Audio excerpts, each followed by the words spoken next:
પતિના વિરહમાં અંધશ્રદ્ધાનો પણ સહારો લેવા તૈયાર થઈ ગયેલી મહિલા લાખોની છેતરપિંડી અને દુષ્કર્મનો ભોગ બની છે।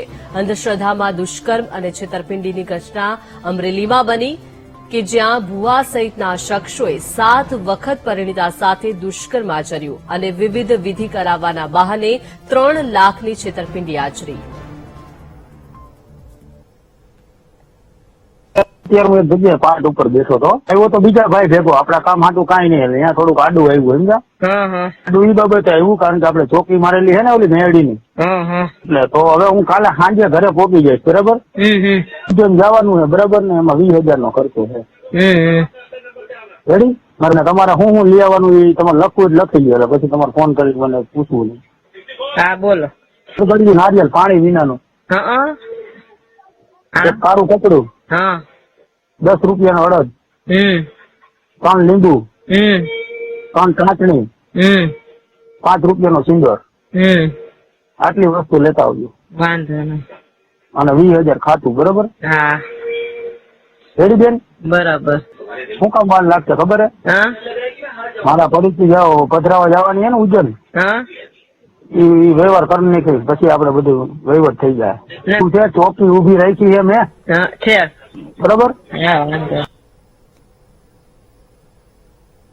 બેનપણીનો જમાઈ છે અને એની દીકરી, એમની પાસે ઈ કે 2-3 એવી વિદ્યા છે અને મોહિની છે, ઈ કે તારો ઘરવાળો તારો છોકરો તને પગે લાગતા લઈ જશે અહીંથી નીકળે, અને તું થોડાક ટાઈમ ત્યાં રહીશ ને તો ઈ તારું મૃત્યુ કરી દેશે, પણ તું તારી જાયદાદ બધી લઈને પેલા નીકળજે, ઈ કે ઈ ભૂલતી નહીં કે।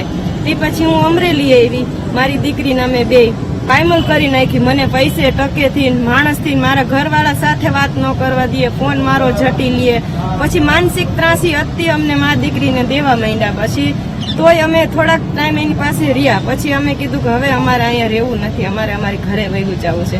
પછી મારી છોકરીને ત્યાં એને રાખી, ઈ કે તો અમે આપશું જ નહીં કોઈ સમયે, ઈ કે બરોબર, ઈ અમારી જ છે, ઈ કે અમારે એને લગ્ન કરી દેવા છે, એની જિંદગીમાં ખુશિયા એટલી દેવી છે ને, ઈ કે એવી રીતના એ તાંત્રિક વિદ્યા કરતા ગયા તો અમે મા દીકરી એમાં ને એમાં ફસાઈ ગયા, માને પૈસે ટકેથી લૂંટી અને મારી દીકરીને શરીરની લૂંટી છે।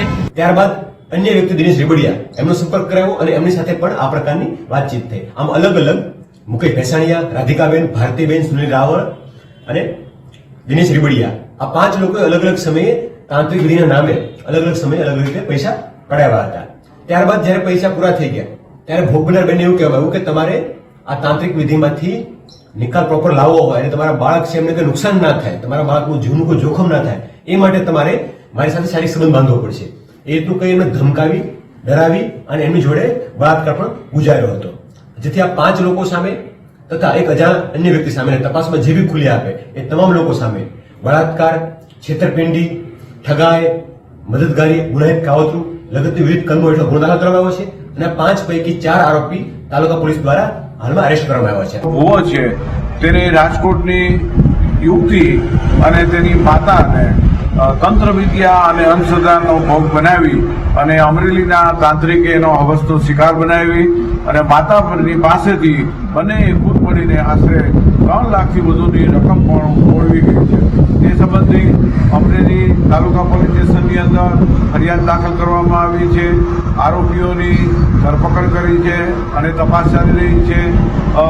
આ સમગ્ર ઘટના છે માત્ર માતા છે એને પુત્ર પ્રેમ, એના મોઢું જોવાની ઈચ્છા અને માતા હતી એના પતિ સાથેની અણબનાવ અને પુત્ર છે અલગ રહેવા છતાં આ બધી વિકટ સમસ્યામાં અંધશ્રદ્ધામાં ફસાતા બરબાદીને આમંત્રણ આપ્યું। ગિફ્ટ